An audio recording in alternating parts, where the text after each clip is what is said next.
Hi, folks. You're with Tacitus today. Tacitus today, your pushback channel, and thank you for joining this audio live stream. Please listen to this presentation as you would a radio broadcast.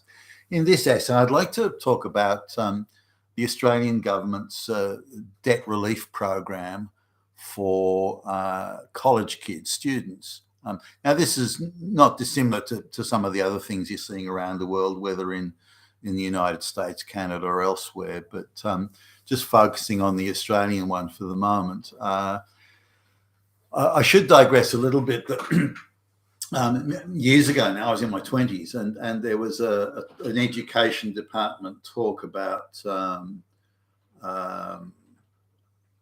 how higher education and senior high school education should be treated and viewed and looked at and handled and organised into the future. So this was 30 years ago, more than 30 years ago, and the speakers, especially from the teachers' unions and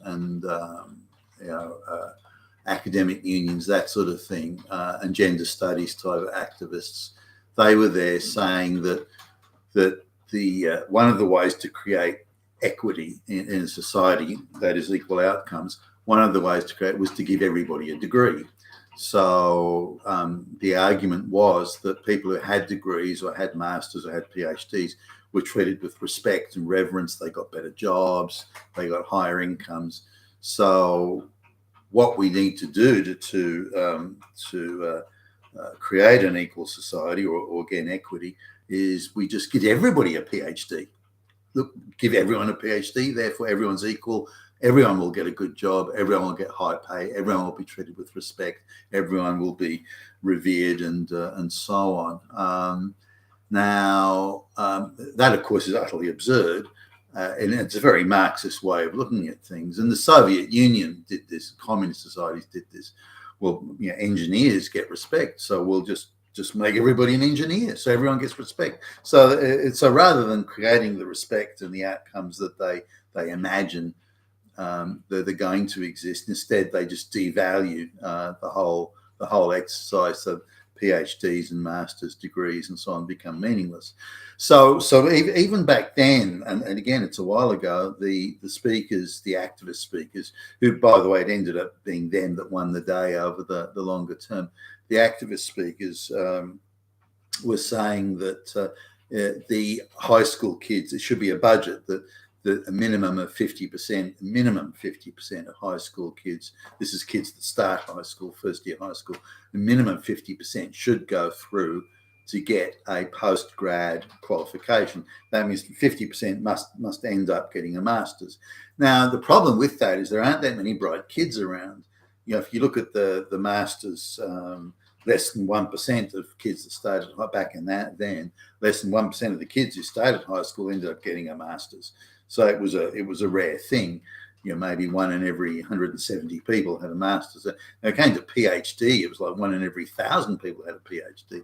So PhDs were rare, and PhDs were treated with reverence. I remember, people would come in, say my workplace here, and it was, Doctor, as in PhD, Doctor, Billy Bob or Jimmy Jack, whatever, and this was like, oh wow, they were treated with awe almost. They were close to godlike. So what the activists want is, well, we want everyone treated like, we want everyone to be treated like this awe and reverence. But the reason that they had a PhD is because they were very bright people. I'm sure there were some exceptions you could find. Someone had a very rich daddy, for example, but they were people that were very bright and had worked very hard to get that PhD, and so they were being revered not because they had a PhD, but because they were very bright and they'd worked very hard to achieve that. And this was something that the Marxists always missed. They just think, well, all we need is the PhD and everyone can be treated the same. So they always missed the point of what high achievement was. If we give everyone a PhD, then we can say everyone's a high achiever. No, they're not. And so a minimum of 50% would get post-grad was the view. Now, there were a few speakers, not very many, and they were outnumbered handsomely, that said that all you people want is equal outcomes. You don't want higher quality education. You don't want, and if you're going to budget for the amount of people that will get a master's or a PhD, then you're going to have to drop the quality levels down, from, if you want 1 in every 2 people to have a master's instead of 1 in every 170, then you are like hugely reducing the quality of the people that'll be running around with masters, which is indeed exactly what's happened. So coming now to the student situation, a lot of very low IQ kids were waved through junior high school. And junior high school, like the junior high school graduation certificate time was a massive clean out. Certainly when I went to high school, was a massive clean out. Any kid that wasn't an above average bright student was thrown out. Yeah, well, not thrown out, that's the wrong word. Encouraged to leave, saying, look, you're not a good student, go and get a job. Go and become like an apprentice or something like that. So a lot of the kids met. So around 1 in 3, not even that many, 1 in 4 kids that started high school even made it into senior high school back in the day. And at the end of year 11, there'd be another clean out where they'd say, hey, you're not cutting it. It was quite rigorous in senior high school. You really had to put in quite a lot of time for study. You had to work hard, and if you didn't, if you weren't passing the exams, which were strictly pass and fail at the time, if you weren't passing exams, they would invite you to leave. And say, look, you're just spending the taxpayers' money, you're achieving nothing, go and get a job. So, but that's all gone. Instead, low IQ kids are being waved through. So you can have, 60, 70% of kids that start high school will end up in senior high school, even going to the graduation. But to do that, the quality has to be lowered and people have to be given affirmative action passes. And the same goes into university. So you have this massive wave of kids going into university with only a very small proportion of them that are there on any sort of intellectual or academic merit. And there's been an explosion of gender studies type courses and lesbian dance majors and so on, peace studies and whatever, that have been. Now, in addition to that, they've also changed all the courses and all the options so that you have an option, if you're like a minority person, you have an option in every exam now. And they're not exams, they're just jokes of exams. You have an option to say you're studying, I don't know, business. Let's say business, for example. And anybody, any minorities doing it will have a question. So they'll have like 12, 20, whatever questions, and you can take any one of those as being your final essay upon which you'll be assessed for your degree, the thesis or master's or whatever it might be. And you can say, how has international business, for example, how has international business affected the lives of lesbian women? That things like that are actual questions. How has international business affected the lives of Black minorities in the region, and so on? So there's no actual right or wrong to those answers. So you can really put anything you want, and effectively no one fails those courses. And increasingly, that's now the standard. You can argue some obscure ideological issue rather than show that you've mastered the subject matter. Now, there are still subjects that are the STEM type subject, but even there, and I've noticed this in interviewing, for job applicants, interviewing female engineering graduates, they're nowhere near the standard of the male graduates. And when you actually talk to them, they answered those questions. How has civil engineering or construction affected the lives of Black lesbian women in Australia? Yeah, and those are the essays they're choosing because no one ever fails them. So they're getting passed, but they're a much lower quality job applicant because they haven't done the hard, heavy lifting. So you've got a huge number of people. Remember, less than, somewhere in the ballpark, 3% of students less made it to university, 35 years ago. And of those, a third plus would drop out after the first year. They couldn't hack the hard work. They'd be flunking the test. And when you flunked the end of year test back then, you had to appear before a committee to show cause. What was the reason that you failed? Are you not working hard enough? Had your mother died? Or, you had to show a reason. And if you show a reason, they'd let you go on to the next year. But if you flunked the tests and you couldn't give a reason, maybe you were partying too much, maybe you were too stupid, maybe whatever. But if you were flunking the test, they wouldn't let you stay. So you'd only have the first year fees to worry about. But now it's different. They're letting very low quality students, in fact, it's an affirmative action necessity. They're letting very low quality students go right through to do their get their 3 or 4 year degree or their masters or whatever. And these students are, incurring large debt, but they're low IQ. They're being waved through on African American studies, and again, lesbian dance theory and interpretive dance and all this sort of stuff. So they're getting degrees that aren't worth a pinch of shit, and so they're not able to get jobs that pay any money. They're entitled snot-nosed brat kids that should have left school years ago. And they're saddled up with quite a lot of debt. Even the bullshit courses, interpretive dance, these kids can still be loaded up with $40,000-$50,000 in debt, and they're never going to get more than a minimum wage job.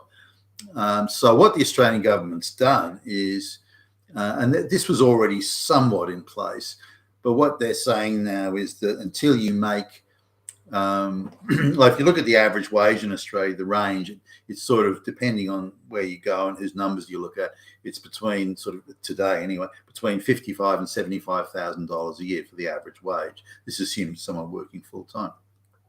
So on that basis, what the government's now, if I've understood it correctly anyway, what they're saying now that until you make $75,000 a year, you don't have to pay back your loan or any part of it.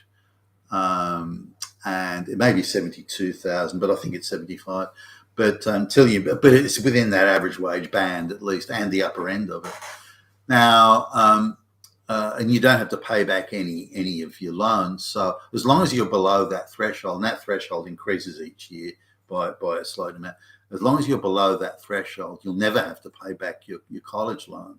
So if you've got, again, a lesbian dance major type degree, all you have to do is stay under the threshold. And after approximately 15 years, they just write it off. They say, look, we're never going to get it. Effectively, the government pays it, in effect. They just write that off. And so you never have to pay the loan. Now, it's probably, I don't know how good a deal it is. So say you finished university at 21 or something, and you wait out the 15 years. So say you could make a higher income, but you choose not to. Maybe you'd work 2 jobs or something like that. But you could make a higher income, but you choose not to for the 15 years, and then your whole debt's written off. You don't have to pay back a penny of it. But by that stage, you're like 36, 37 years old. That's pretty late in life to start some sort of career building and that sort of thing. And also, you're not in your early 20s anymore. You can't work 3 jobs, and you don't have that energy and the fitness and so on. And at the average wage or just below it, you're certainly not living, given the cost of living these days, you're going to be living in student type accommodation for that whole period of time. It's not a good place to be in, I wouldn't think. So you're really wasting your life or a decent portion of it, and not achieving anything in that time, when those essentially should be your most productive years. So I don't know how well this is going to work out for people, but the issue is, stop low IQ kids going to university. That's the thing. Why load up low IQ kids with student debt? I mean, why do it to them? It's hugely destructive in my view. Just say to these kids that used to be, look, you're too stupid. You're not going to get an education of any value. Go out and get a job, or become an apprentice or something like that. This idea that some sort of nirvana of social equity can be created by giving IQ 80 kids a PhD, that's not how it works. So my view would be to stop the low IQ kids from going to university. But it's quite the reverse. In fact, the government's doing everything it can to gin up more kids even going to university, more kids being loaded up, more low IQ kids loaded up with debt. But really the numbers haven't changed. The kids that could graduate to university on merit is still less than 5% of the kids that start high school. It's still in that category. So really, putting 50%, 60% of kids through university is not achieving anything. It's just loading up low IQ, low income kids with debt that they may never pay back, and probably many of them won't. Let's suppose though the kid is an industrious kid, and even though they've got their lesbian dance degree or something like that, they're pretty industrious, conscientious. They go out and they work a weekend job and a night job and a day. They're really out to get ahead. Then they've got to pay back the whole debt because they're up now in the income threshold, and they've got to pay it all back. So when they look at the amount they can reasonably earn, they're going to have to bust their ass for that, and then the amount they're going to have to pay back. They would make a calculus that, wow, unless I can make really easy money, and unless I'm really well connected and I get easy, well-paying jobs gifted to me, if I'm not in that category, if I'm in the category where I've got to bust my ass to make money, then it's just not going to be worth it because I've got this $50,000 to pay back. And if I look at that extra money I make and paying back the debt is simply not worth it. So I'll just work shit jobs. And these are people who are capable of doing better, but they would make the calculus, this simply not worth it. And I think anybody would if they were faced with that sort of calculus. So that the issue here isn't debt relief or writing off and this and that, and making it a little bit easier for them to make a higher income. That's not the issue here.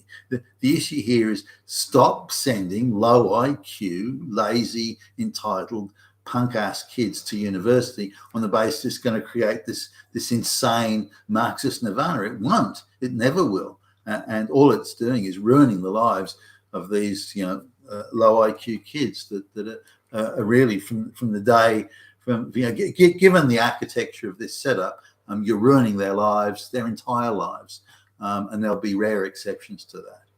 It's diabolical in my view. You've been a tasteless today, your pushback channel. Thank you for listening.